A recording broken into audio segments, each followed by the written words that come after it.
On a déjà à peu près tout dit autour de cette émission absolument effarante durant laquelle Cyril Hanouna a insulté Louis Boyard, député LFI, le traitant de mots que nous ne répéterons pas ici, mais uniquement parce qu'il défendait son financeur, tout simplement, Vincent Bolloré.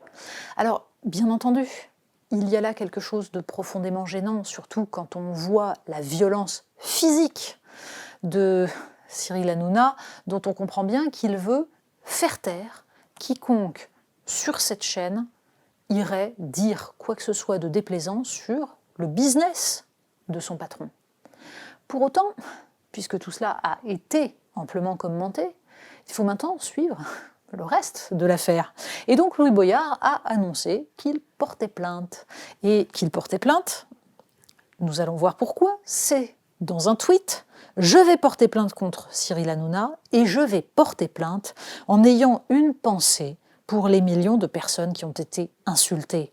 Insultées chaque fois que TPMP a invité l'extrême droite et qu'elle a tenu des propos racistes et islamophobes sur leurs émissions. Et là, on se pose une petite question. Non mais Louis Boyard a bien été chroniqueur de cette émission. Ça ne le gênait pas à ce moment-là que l'extrême droite soit invitée? Et puis, sérieusement, est-ce qu'il n'y a que l'extrême droite qui a été invitée chez Cyril Hanouna? Qui a pu se présenter à la députation parce que certifié vu à la télé? Sinon, Louis Boyard. Raquel Garrido également, ex-chroniqueuse de TPMP. En fait, cette histoire nous parle de l'hypocrisie absolue de ces relations totalement endogamiques entre les médias et la politique. On voit depuis déjà quelques années comment le système médiatique fournit une notoriété qui permet de peser en politique, alors même que le discrédit de la politique interdit à des gens de passer par le parcours habituel, ancien, le cursus honorum des élections. C'est beaucoup plus efficace de griller les étapes en se faisant une publicité à travers les apparitions sur les plateaux de télévision. Et de ce point de vue-là, la force de frappe de Cyril Hanouna est telle qu'ils y courent tous.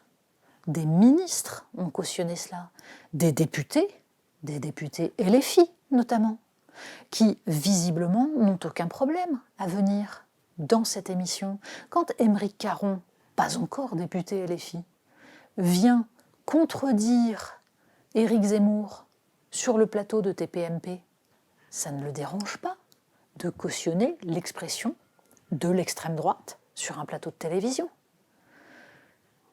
La question n'est pas de savoir si l'extrême droite va être combattue parce que Cyril Hanouna, lui, déroulerait un tapis rouge. La question est de savoir si la politique peut encore être digne dans le cadre d'émissions qui, en fait, l'absorbent dans le spectacle. Et toute la question est donc de savoir s'il faut aller dans ces émissions-là ou s'il faut s'en tenir éloigné. Ce qui n'est pas une question simple. Parce que, de fait, le principe est aussi d'aller chercher les citoyens où ils sont et d'essayer de faire passer des idées, de défendre des positions et d'être audible. On peut aller très gentiment parler sur France Culture, même sur France Inter, on ne parle qu'à une partie de l'opinion.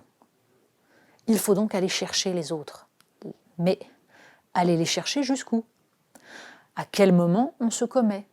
À quel moment on accepte le pugilat? Or, on voit que Louis Boyard est un produit de ce système. Et donc, le pugilat est à l'origine même de son personnage. On avait là, tout simplement, deux racailles au bas de l'immeuble, en train de s'invectiver, parce que l'un avait insulté l'autre, ou la mère de l'autre, peu importe. La politique et la recherche d'une parole qui touche les électeurs, d'où qu'ils soient et quelle que soit leur culture, voilà un problème de fond. Mais à aucun moment, l'hypocrisie qui consiste à cracher sur l'extrême droite et à se draper dans, évidemment, les plumes des résistants, à aucun moment, tout cela ne servira ni la démocratie, ni la dignité.